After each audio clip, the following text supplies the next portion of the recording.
بسم اللہ الرحمن الرحیم. جی میں نسیم صادق. آج میں حکومت وقت سے ایک سوال کرنا چاہتا ہوں. مجھے بتائیں وزیر اعظم صاحب، وزیر اعلیٰ صاحب اور تمام صوبوں کے جو ان کے وزیر ہیں، جو ان کے گورنر ہیں، کیا کر رہے ہیں؟ عوام کے لیے کوئی پیکج ہے؟ عوام کے لیے کوئی سہولت ہے؟ مجھے بتائیں.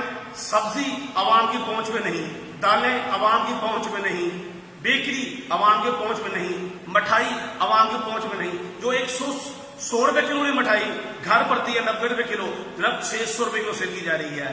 400 روپے کلو پاؤنڈ. ایک بھائی غریب کا بھی دل کرتا ہے کوئی چیز کھانے کو، فروٹ نہیں مل سکتا. 240 روپے کلو ٹماٹر ہے، 160 روپے کلو گوبھی ہے. بھائی یہ تو 2-4 روپے والی چیزیں ہیں. آپ کی ٹیم سے کنٹرول نہیں ہو رہا. جو نون لیگ کی فوج ہے، ساری وزراء ان سے کنٹرول نہیں ہو رہا. تو سب سیٹنگ کرنے کے چکروں میں ہے. سیٹنگ سمجھتے ہیں نا، جیب کی سیٹنگ کرنے کے چکروں میں. اگر یہ عوام کے لیے کچھ کریں گے تو سب کچھ ٹھیک ہو جائے گا. پرائس کنٹرول کمیٹیاں کیا کر رہی ہیں مجھے بتائیں. بھائی کوئی چیک ہی نہیں کرتا. سب کی سیٹنگ. ڈی سی او بیٹھے ان کے نمائندے، کمیشن بیٹھے ان کے نمائندے. بھائی اے سی سے باہر ہی نکلتے وہ. خدا ان سے کھائیں، عوام کے لیے کچھ کریں، عوام کے لیے کچھ کریں، عوام کو کچھ کریں. صرف ہمیں عوام کو کچھ کرنا ہے. میرے ملک کے عام لوگ یہ چیزیں کھانے کو ترس رہے ہیں. خدا نے کو چیک کریں، ان کے ریٹ نیچے لے کے آئیں. بجلی ان کی پہنچ سے دور کر دی گئی ہے. اور بھیا تو کسی کو بلا بھی دوسرا جلانے کو دل نہیں کرتا. ٹیلی فون پہ ٹیکس، بجلی پہ ٹیکس، بس ٹیکس. بھائی ہر چیز پہ ٹیکس. آپ نے کوئی چیز خریدی ہو تو آپ کو بتاؤ.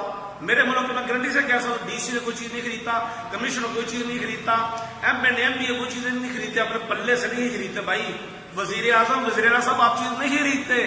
گورنر چیزیں آپ کو گفٹ آتی ہیں. خدارا خریدیں. دودھ دہی جا کے خریدیں. بات چلے کہ میرے ملک کے غریب کے ساتھ کیا ہو رہا ہے ظلم. اور اسکولوں کی فیسیں جا کے چیک کریں. جائیں کمروں سے باہر نکلیں. آپ کو بات چلے کہ میرے ملک کے غریب کے ساتھ کیا ہو رہا ہے، عام لوگوں کے ساتھ کیا ہو رہا ہے. خدا کے لیے جاگیں. اور پاکستانی عوام جاگے. آپ ان سے کروائیں. پاکستان زندہ باد.